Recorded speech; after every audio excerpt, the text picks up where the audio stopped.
Hallo und herzlich willkommen, Media Convention. Hi, schön, dass ihr alle da sind. Schön, dass ihr alle da seid. Ja, das ist schön. Ein bisschen Applaus, das weckt uns alle auf. 13:30 Uhr, wir begrüßen Sie ganz herzlich zu der Media Convention auf der Bühne 7. Das wird spannend heute, würde ich sagen, oder? Wir sagen erstmal herzlichen Glückwunsch, denn die Media Convention wird 5 Jahre. Happy Birthday auf jeden Fall. Nein, Happy Birthday. Wir verschonen das Publikum, Happy Birthday zu singen. Wir wollen keine Twitter-Shitstorms. Aber herzlichen Glückwunsch an die Medienanstalt Berlin-Brandenburg, ans Medienboard, die es geschafft haben, zusammen mit der Republika die letzten 5 Jahre diese Medienmesse eigentlich zu einer der erfolgreichsten oder spannendsten auch in Europa zu machen. Herzlichen Glückwunsch von Daniel und mir. Ja, herzlichen Glückwunsch. Die letzten 5 Jahre waren auf jeden Fall sehr bewegt und nicht zuletzt dieses Jahr wird es extrem spannend. Wir beide, wir sind die Stage-Hosts dieser Bühne 7 und ich möchte mal sagen, wir sind vielleicht somit die politischste Bühne, wenn man so möchte. Ja. Sehr spannende Themen, sehr tiefgreifende Themen, sehr aktuelle Themen. Da gehen wir alle später drauf ein. Aber vielleicht stellen wir uns ganz kurz vor. Frieda. Hallo, herzlich willkommen von Alex Berlin. Ja. Diverse wissenschaftliche Panels hast du moderiert, hast eine Radiosendung über Hip-Hop. Das ist ungefähr das gleiche Publikum, oder? Ja, das ist auch das Zielpublikum hier, definitiv. Und das ist Daniel Budimann, wer kennt ihn nicht? Applaus für Daniel Budimann für die nächsten Tage, jawohl. Das sind dann ungefähr auch die Leute, die mich kennen scheinbar. Er ist eigentlich seit 16 Jahren in der Digitalszene. Er hat moderiert, also du bist ein Gamer eigentlich, ne? Du sagst, das Leben ist ein Spiel und das spiele ich auch. Ja. Du hast Game One gemacht bei MTV, ganz früher Giga, das erste interaktive Fernsehen und hast letztes Jahr aus Versehen den Deutschen Fernsehpreis gewonnen. Du wusstest selber gar nicht genau, wie das funktioniert. Ja, genau. Ich glaube, alle Beteiligten vor Ort wussten auch gar nicht, was passiert, aber war ganz gut. Also scheinbar kann ich irgendwas in diese Richtung. Videospielen, das kann ich. Erzähl uns doch mal, was in den nächsten Tagen und heute so abgeht. Genau, die Stage 7, das habe ich gerade eben schon mal gesagt, hat sehr tiefe Themen. Natürlich insgesamt auf der Republika und der Media Convention gibt es sehr tiefe Themen. Nicht zuletzt sind das ganz viele medienregulatorische Themen, sehr politische Themen. Aber ich glaube, das ist auch an der Zeit, dass wir darüber reden. Und wir werden hier auf der Bühne 7 sehr viele interessante Referenten haben, sehr viele Speaker, sehr viele Diskussionen, die die sich sehr tief in genau diese Ebenen hineinbewegen. Und da sind fantastische Leute mit dabei. Wir haben die Intendanten vom RBB da, die Intendantin. Wir haben Thomas Bellut vom ZDF da. Wir haben ganz viele Redakteure und Chefredakteure vom Tagesspiegel, von Spiegel Online, von Zeit Online. Alle da. Wir haben Wissenschaftler. Alles ist da, um uns alles zu erklären auch, denn wir wollen ja heute auch ein bisschen was lernen. Genau, unser Job ist Wissenstransfer, das ist das Wichtige. Wir werden hier hoffentlich alle mit ein bisschen neuem Wissen rausgehen können. Wir sind die Stage-Hosts, das heißt, wir wissen exakt, wo die Ausgänge sind, da hinten. Das war's. Ansonsten haben wir da hinten noch for our English-speaking audience, we have funny tools for your heads, and then you can understand what the German people are saying. Yes. After all, German is a beautiful language, but it can be quite horrible. So there are the devices over there. So for the translation, feel free to get them. Genau. And then also, wir wollen, dass Sie sich beteiligen, dass ihr euch beteiligt unter dem Hashtag MCB18. Absolut. Einfach, genau. RP18 gibt es auch. MCB18 funktioniert ebenso. Einfach über Twitter das Hashtag nutzen, über alle anderen sozialen Kanäle. Die Daten, die dabei erfasst werden, werden ausschließlich, kein Mensch weiß, was damit gemacht wird mit diesen Daten. Andere Daten werden ebenfalls gesammelt bzw. live gestreamt über diese Kameras. Alex Berlin streamt das Ganze live. Das heißt, alles, was hier stattfindet, wird auch später im weiteren Verlauf natürlich sichtbar sein. Und ansonsten, falls sich jemand in den Livestream verirrt hat, guten Tag, hallo zu Hause. Genau, das gibt es auch noch. Absolut. Und ja, schöne Übersicht auch in der Republika-App. Da kann man sehen, was hier auf der Stage den ganzen Tag irgendwie los ist. Genau. Ja, und eine wichtige Sache, die müssen wir noch sagen, Meet the Speaker gibt es auch noch eine Aktion. Das heißt, einige der Sprecher, die hier auf der Bühne sein werden, die werden sich auch weiter hinten in einer ganz, ganz kleinen Ecke nochmal zusammenfinden. Das heißt, wenn es einen direkten Dialog oder den Bedarf eines direkten Dialoges geben sollte, dann wird man einige Speaker dort finden. Für den heutigen Fall werden das Dipayan Ghosh sein, den stelle ich gleich noch vor, und Theresa Züger. Theresa Züger hat auch gerade schon Chelsea Manning auf Bühne 1 interviewt. Das war bestimmt auch sehr spannend. Ja. Kannst ja mal nachfragen. Und ja, die war ja auch gleichzeitig mit Patricia Schlesinger auf Bühne 6. Die ist glücklicherweise aber morgen auch nochmal auf Bühne 7. Ja. Daniel, ich möchte nicht viel Zeit verlieren. Ich wünsche dir viel Spaß. Du bist dran. Und ja, herzlichen Applaus für Daniel Budimann und das erste Panel. Danke, Frieda. Tschüss. Frieda sehen wir immer wieder. Ab. Und dann darf ich sehr gerne eine bemerkenswerte Persönlichkeit zum Start dieser Bühne 7 Apparatur, so wie ich sie gerne nenne, auf die Bühne bitten. Sie war Geschäftsführerin des Journalistenverbandes in Nordrhein-Westfalen, war bei der Anwaltsgesellschaft Partnerin in Frankfurt bei Beiten Burkhardt und ein Thema zog sich immer durch ihre Arbeit hinweg, bis sie schlussendlich Direktorin der mabb geworden ist, und das ist Medienrecht und Telekommunikationsrecht. Also sie ist die Initiatorin dieses Ganzen und sie hat letztes Jahr feierlich angekündigt, etwas Neues in petto zu haben, und darum wird es gleich gehen. Sehr verehrte Damen und Herren, Anja Zimmer, Direktorin der Medienanstalt Berlin-Brandenburg. Viel Spaß. Ja, ganz herzlich willkommen auch von mir. Ich hatte ja schon vorhin alle zusammen begrüßt. Jetzt hier nochmal. Jetzt geht's los auf Stage 7. Wir sprechen heute über Adapt and Adopt und was das für die Medienwelt bedeutet. Wir schauen uns Intermediäre an, also Google, Facebook. Wir schauen uns an, was das für Journalismus bedeutet. Wir schauen uns an, was das für den Nutzer bedeutet, die Nutzerin. Aber bevor wir das machen, möchte ich Ihnen das Media Policy Lab vorstellen. Und das könnten wir jetzt auf die Bühne bringen. Technik. Ha, da ist es. So, also, das Media Policy Lab der Medienanstalt Brandenburg stelle ich Ihnen heute vor. Sie werden sich fragen, warum gründet eine Medienanstalt einen Think Tank? Medienanstalten, Regulierung klingt ja immer so ein bisschen nach Aufpassen, Kontrolle, irgendwie vielleicht nicht ganz so innovativ. Was wollen die eigentlich? Ist die Zeit für Medienregulierung nicht auch schon vorbei? Die analoge Welt ist weg, wir haben ein vielfältiges Angebot. Also was machen wir hier eigentlich? Wir wollen mit dem Media Policy Lab zeigen, dass es auch anders geht. Wir wollen schauen, wie man Medienregulierung innovativ hinbekommt. Wir wollen schauen, wie wir uns und die Regulierungswelt und damit auch das Internet verändern können. Was haben wir uns dabei gedacht? Wie kam es zur Idee des Media Policy Lab? 2 Punkte. Das erste, was uns aufgefallen war, dass wir eine Asymmetrie des Wissens haben. Dass Unternehmen wie Google und Facebook ganz viel wissen, weil sie Nutzerdaten haben, weil sie sehr viel Geld in Forschung stecken können, und dass die Wissenschaft in Deutschland, in Europa und die Regulierung dieses Wissen nicht hat. Deshalb wollen wir das Wissen bündeln und eng mit der Wissenschaft zusammenarbeiten. Wir haben uns dann gefragt, warum eigentlich wir als Medienanstalten? Und haben uns nochmal überlegt, was machen wir eigentlich?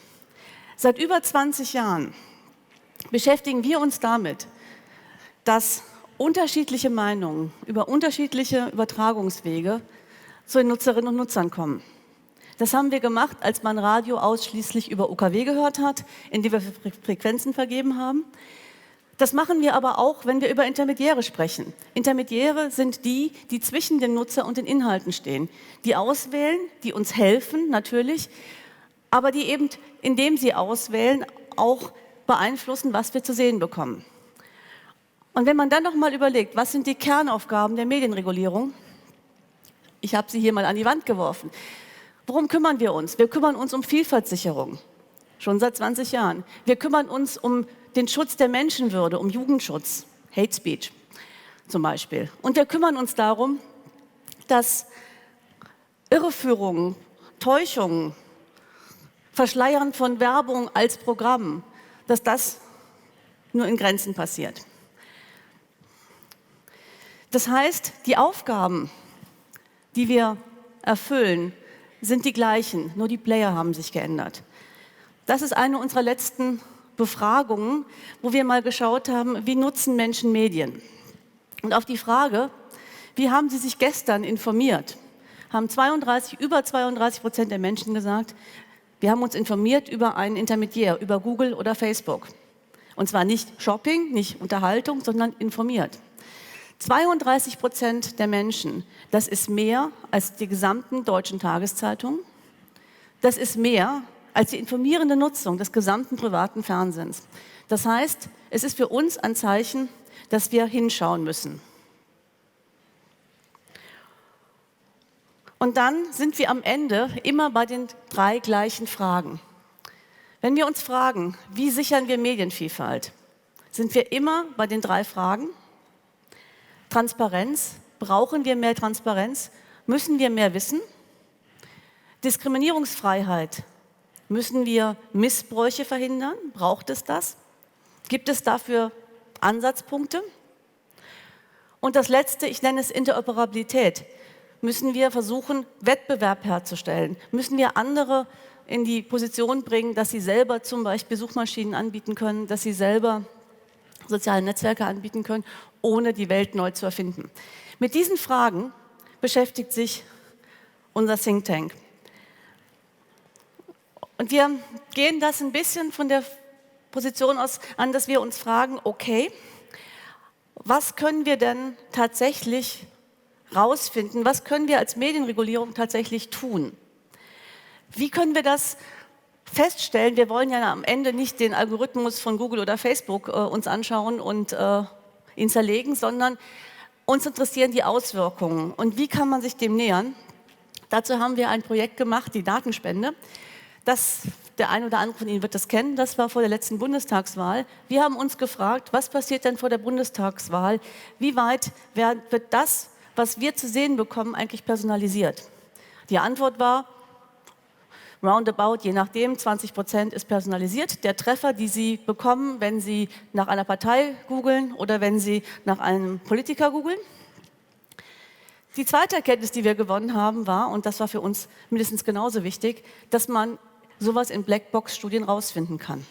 Das heißt, wir können das. Und das ist für uns ein wichtiges Thema. Wir wollen uns dann, um das weiter zu verfolgen, enger mit der Wissenschaft zusammentun. Wir hatten bereits einen Kick-Off, haben uns überlegt, was wollen wir in unserem Media Policy Lab eigentlich tun. Dafür wollen wir mit der Wissenschaft sprechen und uns vernetzen. Und damit sind wir bei dem, wofür das Lab eigentlich steht. Smart Regulation, eine moderne Form der Regulierung, Netzwerk und Dialog. Netzwerk mit der Wissenschaft, Dialog mit euch, mit Ihnen allen. Und einen Raum für Experimente, in dem wir Neues probieren wollen. Und was wir genau machen wollen, das wird Ihnen nun Theresa Züger vorstellen. Theresa ist die Leiterin des Media Policy Lab und war heute ja auch schon sehr aktiv. Die meisten werden sie schon gesehen haben. Hi Theresa, wir sind gespannt. Ich darf ein klein bisschen vorstellen, was wir im nächsten Jahr vorhaben. Ich verspreche, ich halte mich ganz kurz. Eines unserer wichtigsten Projekte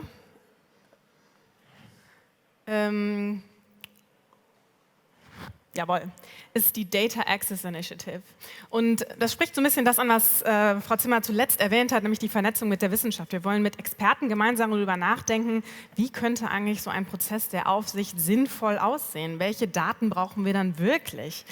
Und das ist keine einfache Frage, deswegen wollen wir uns da Unterstützung von der Wissenschaft holen, um diese Wissensasymmetrie, über die Anja Zimmer gesprochen hat, anzugehen. Und ganz wichtig ist für uns auch in den Workshops, dass wir uns vernetzen, dass wir auch verstehen, was passiert eigentlich in Nachbarländern der EU, welche Synergieeffekte gibt es da vielleicht, wo kann man auch gemeinsame Ziele finden und das synchronisieren, weil Intermediäre operieren global, also müssen wir auch anfangen, über die Grenzen eines Staates hinaus zu denken. Und das werden wir gemeinsam mit verschiedenen Partnern tun in der Data Access Initiative und darüber werdet ihr vielleicht demnächst noch mehr hören. Dann gibt es ein Projekt, auf das ich besonders stolz bin, weil es feiert heute hier Premiere. Und es war etwas, woran wir super lang gearbeitet haben. Und das sieht wahrscheinlich so aus, als wäre das total einfach. Aber es war ein ziemlich schwieriger Prozess. Wir haben nämlich uns mal hingesetzt und 10 Thesen für digitale Medienvielfalt formuliert, was gar nicht so einfach war. Und diese Thesen sind eine Art Positionspapier, wo wir an verschiedene Stakeholder appellieren und ein Stück weit auch Aktionen von ihnen fordern. Und wir wollen damit eine Debatte anstoßen darüber, was eigentlich heute passieren muss, um Medienvielfalt im digitalen Zeitalter zu sichern. Und ich werde jetzt mal 3 dieser Thesen, die uns sehr wichtig sind, vorstellen. Weitere liegen hier als Postkarten auf den Sitzen aus und wir hoffen, dass sie viel Zuspruch finden, viel diskutiert werden. Eine wichtige These ist für uns, wir brauchen neue Methoden zur Messung. Wir haben das gerade schon gesehen, es gab die Datenspende, das war ein neues Verfahren, was dafür entwickelt wurde, Personalisierung von Suchergebnissen zu erforschen, und wir brauchen noch viel mehr neue Methoden, und dafür müssen wir auch mit der Wissenschaft reden, wie genau eigentlich weitere Forschungsansätze aussehen können, die uns wichtige Fragen beantworten in Bezug auf andere Intermediäre, in Bezug auf generell die Mediennutzung von Menschen, und diese Fragen sind offen und das können wir nicht alleine. Deswegen ein Appell an die Wissenschaft.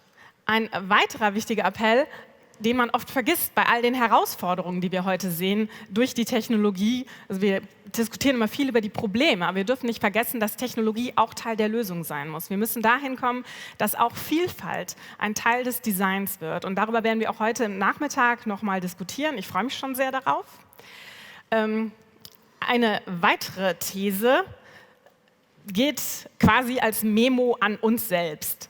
Ein Stück weit an die Regulierung selbst, weil wir wissen, dass agil operierende Unternehmen auch agile Aufsicht brauchen. Und dafür müssen wir ein Stück weit schneller werden. Wir brauchen andere Kompetenzen, wir brauchen interdisziplinäre Teams, wir brauchen klare Zuständigkeiten, und das wissen wir selbst, und daran müssen wir gemeinsam mit Partnern arbeiten. Ein weiterer letzter Punkt, den ich noch erwähnen möchte, ist, wir werden ganz viele Events veranstalten, und die sind eben nicht nur für Experten, sondern wir haben eine ganze Reihe von Events, die sich an die Öffentlichkeit richten, an die interessierte Öffentlichkeit. Wir organisieren diese als Meetups, und zu unseren 10 Thesen für digitale Medienvielfalt wird am 30. Mai bei Alex Berlin ein erstes solches Meetup stattfinden, zu dem man sich heute schon anmelden kann. Also ihr seid alle herzlich eingeladen, das dann dort mit uns zu diskutieren. Wir freuen uns sehr darauf. Und wir haben vor, weitere solche Events zu machen, wo wir eben Wissenstransfer nicht nur von der Wissenschaft zu den Regulierern ermöglichen, sondern auch versuchen, Wissenstransfer in die Öffentlichkeit hinzubekommen.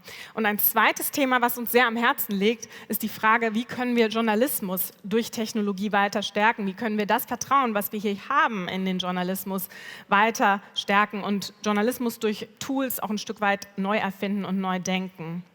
Genau, das findet am 20. August statt, auch bei Alex Berlin. Auch da seid ihr ganz herzlich eingeladen, und ihr seht uns hier sicher rumschwirren. Wir freuen uns auf Rückfragen und wir freuen uns auf die gemeinsamen Events mit euch. Jetzt höre ich auf zu reden, weil ihr seid eigentlich hier wahrscheinlich, um Dipayan Ghosh zu hören, und den wird Daniel Budiman jetzt nochmal für euch vorstellen. Vielen Dank. Vielen Dank.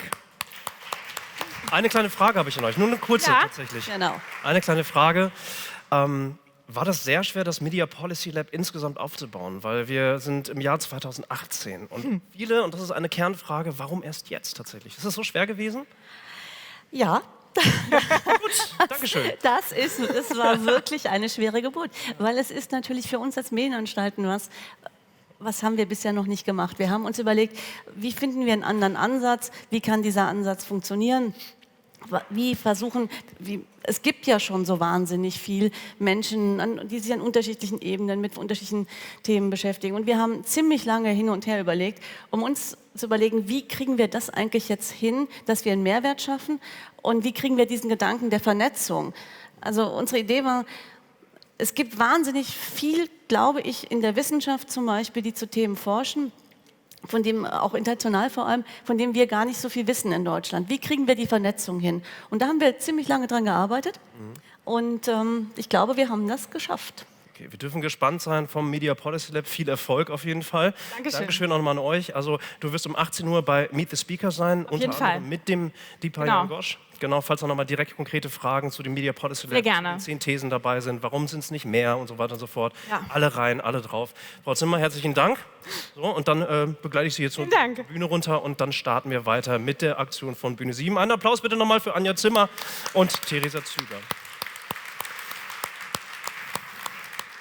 Journalism built on trust and Tools, das stand da gerade noch aus der Media Policy Lab Präsentation, aber es ist eigentlich eines der Kernthemen, die uns alle beschäftigen. Journalismus auf der einen Seite, Online-Advertisement auf der anderen Seite. Dipayan Ghosh, unser Speaker, der jetzt gleich hier diese Bühne betreten wird, hat eine bewegende Geschichte, hat eine sehr interessante Geschichte, die er uns wahrscheinlich gleich allesamt nochmal erklären wird. Wir dürfen gespannt sein. Er hat seinen PhD in Electrical and Computer Engineering gemacht an der Cornell University in Ithaca, war dann ganz kurz mal unter der Obama-Administration im Weißen Haus tätig, dort unter anderem für das Thema Technology Policy. Dann, sehr spannend, nicht zuletzt durch die Ereignisse der letzten Tage, war er bei Facebook und hat sich dort ebenfalls um Privacy Policy gekümmert. Und jetzt ist er tätig bei einer Initiative, die sich New America nennt. Und er hat unter anderem Anfang des Jahres ein sehr, sehr starkes und sehr informatives Papier rausgehauen als Co-Autor, das sich Digital Deceit nennt. Er hat das Thema, was er jetzt gleich hier präsentieren wird, Failure by Design, How the Digital Advertisement Industry Drives the Infosphere. Without further ado, I'd like to introduce Dipayan Ghosh on stage. Dipayan, where are you? There you are, nice.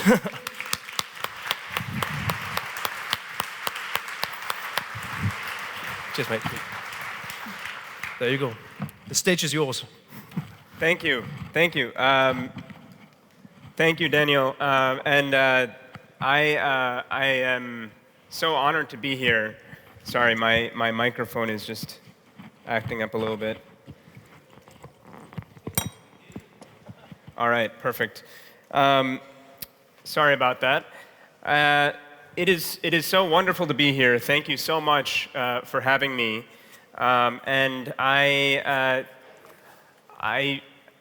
This work that I've done with a colleague of mine at New America, Ben Scott, we didn't expect that it was going to blow up in such a way. We didn't really quite predict that all the events that we've seen over the past couple of months would take place in such a stark way, with the Cambridge Analytica news and with all the testimonies that Mark Zuckerberg has done in Washington, D.C. It has really painted this whole issue and the way that this industry works in a stark new light. I'm just very happy to be here to speak about some of these issues and to try to relate some of the ideas that Ben and I have been developing through this work. Let me go ahead and start by just saying that it's so wonderful to be here in such a beautiful city. It's my first time here, and you know, walking through the streets, it really reminds me how beautiful Berlin is, for its people, for its tremendously rich culture and history, and especially its very rich history and architecture. You know, as an American walking through the streets for the first time, I'm constantly at every step reminded at the incredible significance of every building that I see, of every street that I walk, and of every statue that I bear witness to. And of course, you know, it was here that we saw the rise of Napoleon, and in 1806. These are the things that we learn in the American classroom about Berlin, about Germany. We also, of course, saw incredible ingenuity with the steam engine, and it drove the innovation here throughout history. And we also saw Alexander von Humboldt, who developed his path-breaking scientific theories and spread his knowledge to the world. And I would like to start there, actually. I think I've got my slides here. Perfect. Okay. So I want to start with a story here, very briefly. I promise it'll be very brief, about Alexander von Humboldt. Of course, he's the famous German scientist, and he actually provided quite a lot of advice to the American government throughout his life. In the early 1800s, the United States was, of course, not anything close to what it is today. It could have best been described as a band of upstarts, really, of people who wanted to start a new country, led by the founding fathers, a small group of very visionary men, George Washington, Benjamin Franklin, Thomas Jefferson. And they had somehow defeated the world's most amazing army, most powerful army just a few decades before.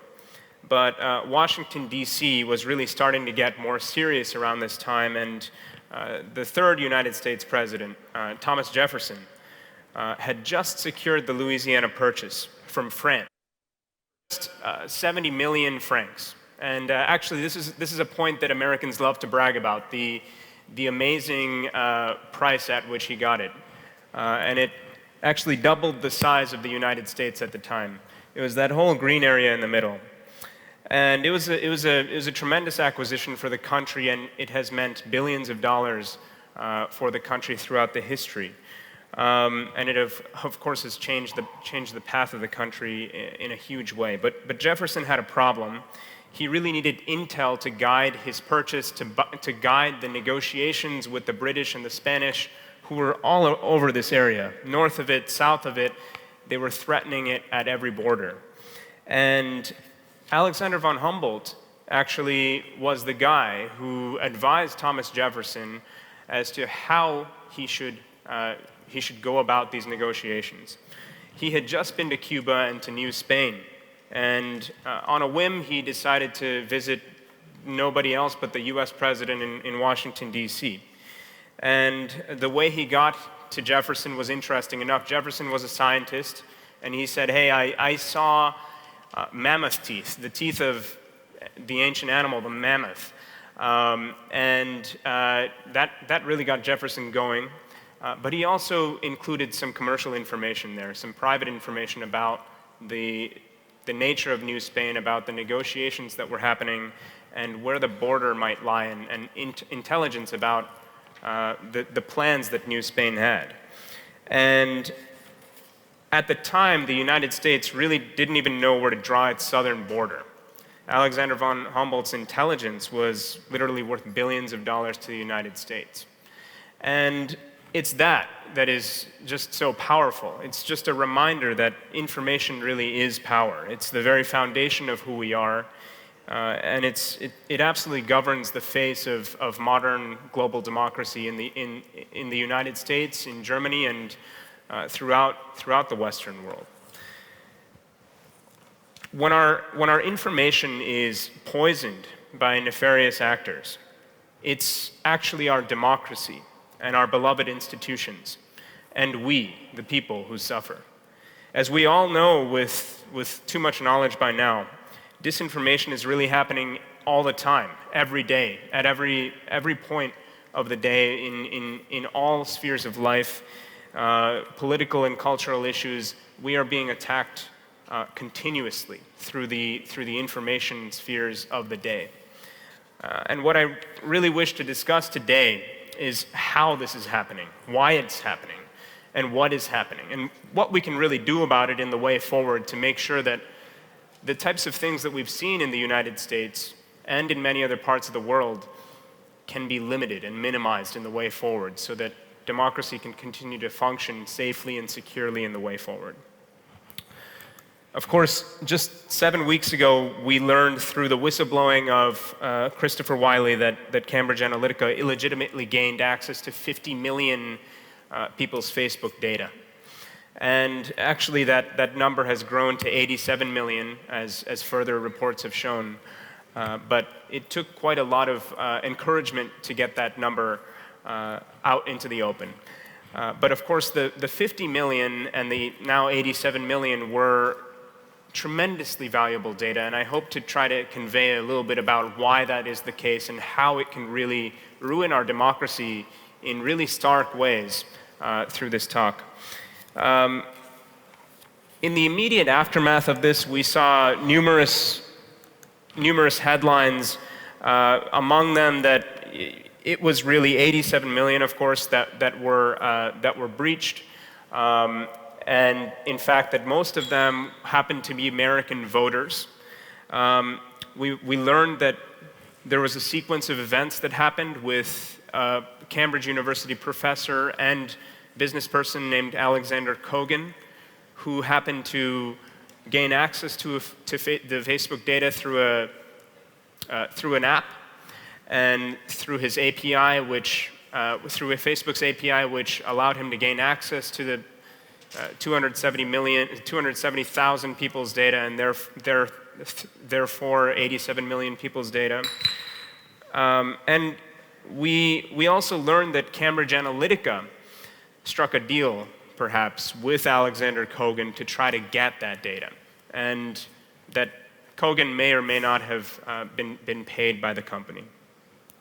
We also have heard, as Theresa and Anja have discussed, there's a lot of new thinking about regulation and the new regulatory environment in the way forward over the information ecosystem, over the way that data is governed, and over how these things are thought about in the public. But after all the hearings and after all the scrutiny of Facebook and of its chief executive, Mark Zuckerberg, and of Cambridge Analytica and all the rest, we've really ended up right where we were before, in a place where we don't really know what should happen in the way forward. We don't really even understand the ecosystem. And the ecosystem itself is changing every day. Meanwhile, we don't even know where the data could have gone. To the Trump campaign, to the Russians potentially, to other third parties, including other companies like Cambridge Analytica that help political campaigns. And particularly from some of those actors, we have seen particularly vicious propaganda in the United States and beyond. In thinking about disinformation, let's think about the key issues. First, sorry, that's an example of disinformation, but I'll skip over that for now. In thinking about disinformation, it's key to think about a couple of key issues. First, what is the infrastructure that supports the spread and the perpetuation of disinformation? Second, where is that demand for disinformation coming from? Now, the first of these is a little bit easier to tackle because it involves a few different platforms, a few different players and companies, and it is a little bit easier to understand, though very complex. The second is easy to understand as well, and yet it is very complex as well. But it is a harder problem to tackle as well because the players at play here are just fewer. Let me dive into the first, the infrastructure. So what does the infrastructure look like? What is that structure in the digital space? In traditional terms, we know that in the advertising market, there has traditionally been what's known as an advertiser trying to advertise on a publisher's platform. Traditionally, it could be a company like Chanel or Nike or Reebok or Adidas trying to publish on the front page or a page of the New York Times. And that company, the brand company, might go through an ad agency. That's the traditional way. In the modern ecosystem, it's far more complicated. And the modern ecosystem has become the modus operandi for many digital advertisers because there's so much attention on the new publisher platforms. Platforms like Facebook and like Twitter and like Google and like all the other internet companies that have really come to the foreground in our information space. And it is just far more complicated. We've got demand-side platforms, ad exchanges, supply-side platforms, ad agencies, ad networks as well, and a bevy of all sorts of other companies that attach themselves to every single one of these particular nodes. And what's running implicitly through all of this is your personal data, your individual sensitive data, your name, your date of birth, and most importantly, your behavioral data. And I'll get to a little bit of that in a second. But it is really just a universal change that is driven by the collection of data and the use of opaque algorithms to understand who each of us is so that we can be targeted with digital advertisements in as effective a way as possible.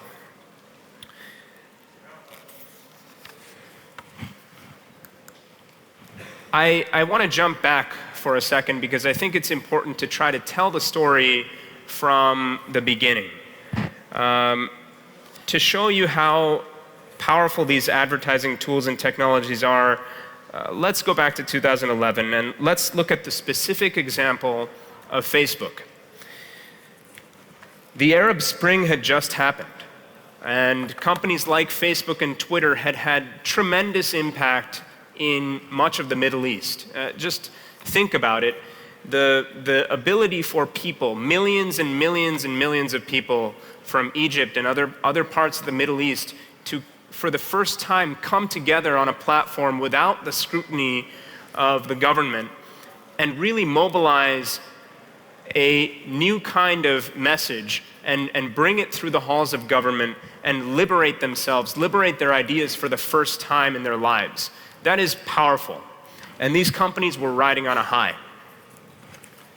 At this time, Facebook's usership was sitting at around 600 to 700 million. Now that number has grown linearly over the past 10 years to 5 years or 10 years, either way you look at it, to today sitting at around 2.2 to 2.3 billion in mid-2017, 2018. And that's aggressive growth. That is tremendously aggressive growth, and there's nothing wrong with that. Every company tries to grow, every internet company tries to grow across the world as quickly as possible. And there is absolutely nothing wrong with that. But notice the revenue growth in comparison to the user growth. The revenue growth was exponential over this same period, whereas the user growth was linear. The revenue growth in 2011 was around a little less than 4 billion, and now it's 43 billion in 2018. That's a stark change, to say the least. But it really goes to show how the company must have done something differently starting in this period to really try to drive that revenue growth. And the answer I come back to is the integration of really solid advertising technologies that leverage our data and which use algorithms to really drive inferential ad targeting. And let me just describe some of those technologies in brief. The advertising technologies that Facebook in particular introduced during this period, which all the other internet companies have introduced as well, are several. But they all came in this period, and these are the core central technologies that Ben Scott, my collaborator at New America, and I have been studying over the past year or so. The Power Editor, ads in the newsfeed, custom audiences, lookalike audiences, and partner categories, they all came about and were launched by the company and by other companies in this sector around the same time period. Very briefly, the Power Editor, this is a tool that helps a digital advertiser, let's say Nike, go into the Facebook ad manager and say that, I want to create a new ad campaign targeted at this community, and I want to manage all my ad campaigns in one go-to place very easily. That's what the Power Editor does. Very simple tool, but very powerful at the time that it was introduced in 2011, and in fact, it's still really the go-to for many digital marketers today. Custom audiences, this was an amazing new tool on Facebook that allows the advertiser, let's say it's a local flower shop or sneaker shop in Berlin, and they're a small business, and they collect your business card, and they have collected 20 business cards over the course of the day, and so these are people who work in the area, live in the area, and the sneaker shop now wants to develop an ad campaign, a retargeting campaign at those particular people. What it can do is upload the email addresses and names from all those business cards into Facebook or Twitter or Google or any other platform that offers custom audiences. And the platform will then try to match each person with an individual user on Twitter or Facebook or Google. Very, very powerful, and it results in about, depending on how good your data is, it might result in 20% of the people being matched, or 60%, or even everyone being matched. What is particularly striking is the creation and the launch by the company of lookalike audiences. This is the idea of taking the observed customers of the sneaker shop, that is the custom audience of the sneaker shop, the 20 people, and creating a lookalike audience of all those people. So if it's a Berlin sneaker shop, imagine that the 20 people who live in the area, they might all live in the same area, near Station. And they might all work in a particular industry or a similar set of industries. They might all be of a similar age, since they're coming to a sneaker shop, of a similar socioeconomic class, and maybe even race, gender. Maybe some of these things are commonalities amongst all of them, or there is a common trend amongst many of them. What can be done by the company, and by all the companies in this space, is to take those people and to figure out who they are, and to try to match them, or rather extend that audience to a set of others that are unknown to the sneaker shop. Unknown in the sense that those new people didn't walk into the shop.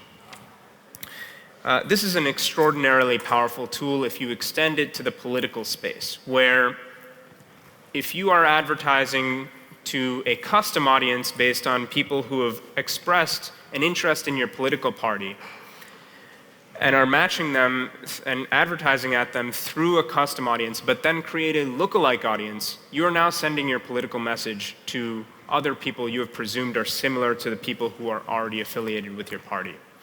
And that is powerful, not just for legitimate political communicators, but particularly for disinformation operators.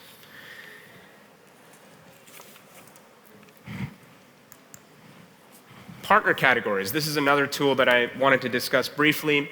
This is what results in many of the creepy ads that you might see, where you've just walked into a car shop, or you've just walked into that sneaker shop, you've just made a purchase, and then you see an ad.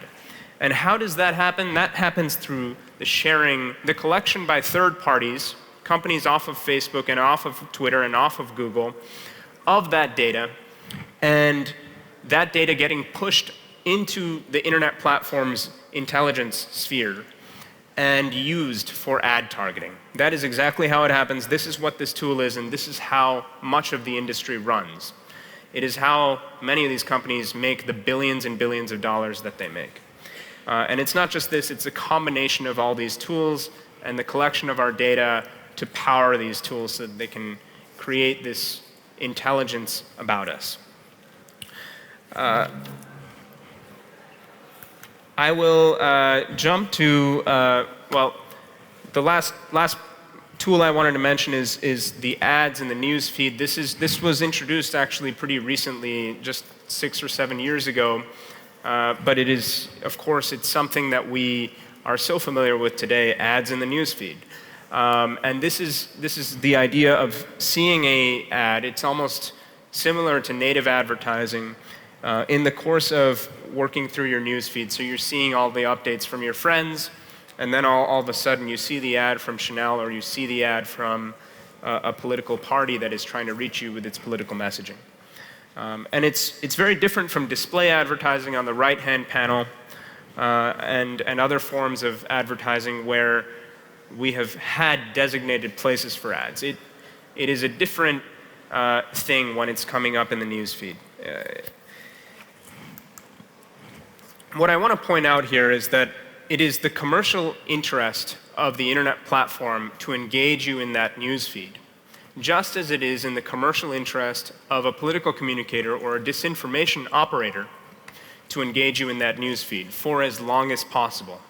Their interests, in many ways, are absolutely aligned. They want to both engage the user for as long as possible in that news feed so that they can so that the internet platform can make more ad space and collect more data about the individual, which of course works back to revenue for the internet company. And so that the disinformation operator, or more generically the advertiser, can reach the consumer, reach the individual person with their particular message. It's a very powerful tool. Underlying all of this is your personal data. And just to dive briefly into this, one form of behavioral data is your location. This is an example of somebody's iPhone location over the course of a few days in southwest England. And what you can tell from this are a person's preferences and interests and beliefs and behaviors and their likes and dislikes. It's not just where they live and where they work and how they get to work and which kinds of businesses they frequent. It is information that really allows a company that is sophisticated in artificial intelligence and machine learning to understand everything about us. And of course, this is why all companies in the digital space try to collect that data persistently ask us for that information. Of course, it's not just our location. It's also our mouse hovers on different objects on Facebook. It's also our clicking on different sites on Google and developing different kinds of searches. It's also which kinds of news articles we're clicking through on Twitter. It's all of these forms of data that these companies are collecting to persistently refine a information profile about each and every one of us.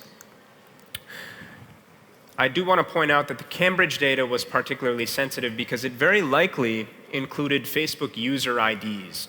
And what is so important about this is that when an advertiser, including a political advertiser, tries to create a custom audience on Facebook, which is the main tool, again, of advertising, or one of the main tools, the match is not always clear.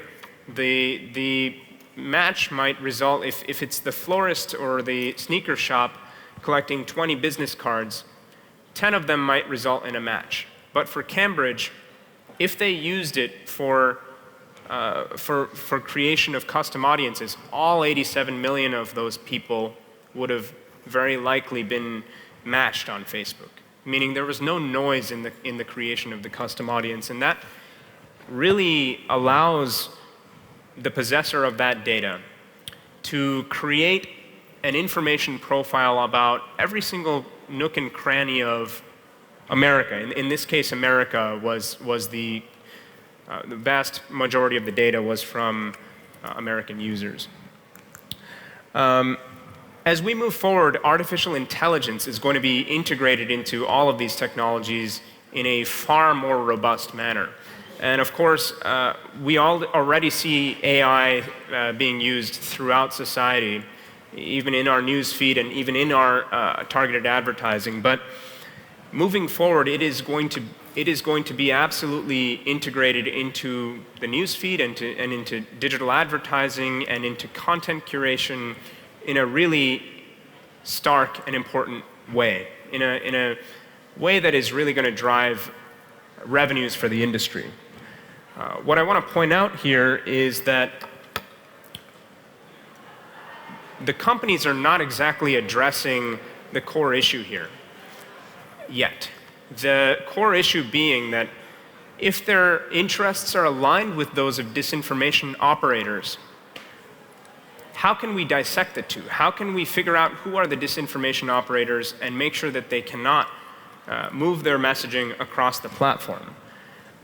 Meanwhile, they're integrating AI aggressively, and this could actually exacerbate the disinformation problem more than we know it.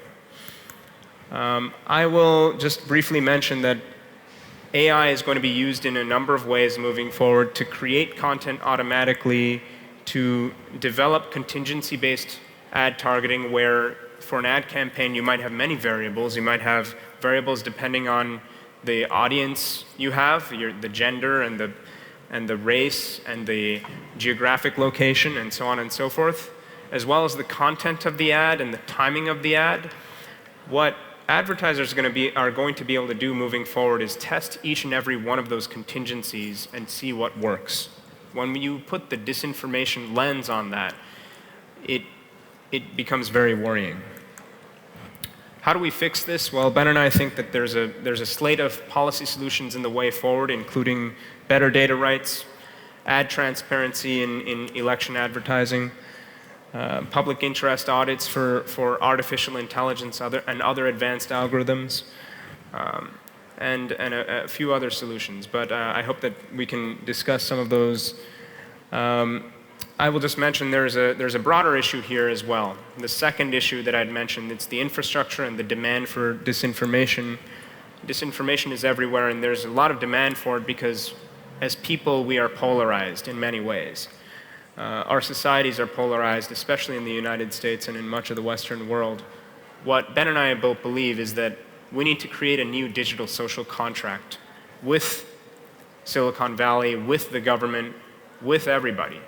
And really have a better sense of where our data is, what information is out there on us, and have better control. And that's why I think in Europe, things are actually moving along a lot better than they are in the United States in terms of regulation.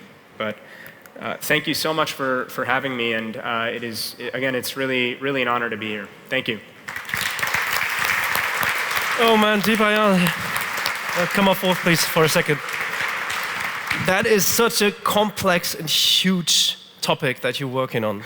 And I'm pretty sure that there are a few questions in the audience, but let me ask you one question by myself, right? So maybe you heard about the EU data protection rules, which are come into effect by the end of May, right? Yes, yeah. And there are two words, two things which are really important for that. It's trust and belief. How would you define trust? That's pretty weird, right? It's pretty important, I guess. Yeah, absolutely. Trust is important. We have to have trust in the companies that we share our data with, in the government that has access to that data. Trust is absolutely an important piece of this in the way forward. And in fact, I think privacy is not necessarily about my data being shared with certain companies or certain entities. Privacy is not about telling companies like Facebook that, hey, you can collect categories of data A, B, and C, but not X, Y, and Z. That's not what privacy is. Privacy really is about giving the consumer choice. Better choice, better transparency, better control of their data. And I think that is what many actors in the industry have gotten wrong in the recent past. And those three components, I think, will lead to the trust that people need to have in companies. Really complex topic. Thank you very much for your time, Dipayan. You will be back on stage for another panel, right? So, yes. And there you will be talking about algorithms and about bias and best practice, right? This is happening in 2 hours. But are there any questions to Dipayan Ghosh right now? We have microphones somewhere around here, so I think we still have time for 1 or 2 questions. Seems everyone is fine. No problem with the data protection. Oh, there's one. I'm sorry. I was just kidding. Hi, is this working? Yeah. Sorry, but this is not directly connected to what you were saying. It's a comment about something you said in the very beginning. It was the example that you used for the Louisiana Purchase. It's just really, really important to me to mention that this sounded as if it was a legitimate purchase from France, right? This was all stolen land, right? I just want to put that out there. I don't want people to walk out here and then think like, yeah, and then they purchase that, and that's cool. Right. Sorry. But thank you for the talk. Okay, that's Germany, man. Yeah, no, that's we have to be correct. Yeah, no, but that's the reason why we have strict rules right now, and why we don't have big companies like Facebook or Google, but we have regulations. That's okay. Maybe not the smartest one, but that's another topic for coming up in 10 minutes. Dipayan, you will be at the Meet the Speakers as well at 6 o'clock over there in the corner, and ask him questions. I think this is a big topic, and we have one of the really interesting and inspiring speakers here right now. So, Dipayan, thank you very much, man. Thank you so much. Thank you. Okay, dann gehe ich noch mal kurz auf die deutsche Sprache zurück. Wahnsinn. Ich habe wirklich versucht, mir nochmal die Datenschutzgrundverordnung durchzulesen und mir alles zu merken, war ein bisschen schwierig. Dann habe ich die Europa-Version angefangen, habe einfach aufgegeben. Anderes großes Thema, eins, was uns aber unmittelbar betrifft, das wird jetzt gleich hier auf der Bühne passieren und die liebe Frieda wird das gleich auch noch mal ein bisschen zusammenfassen. Smart Regulations heißt das Thema. Tolle Speaker sind dabei, das heißt, wenn Sie jetzt gerade aufstehen, Pipi-Pause machen wollen, sei das gebongt, aber das ist nach wie vor eines der größten Themen, die wir hier auf der Bühne 7 besprechen werden. Also vielen Dank fürs Zuhören. Gleich kommt Frieda mit dem Thema Smart Regulations.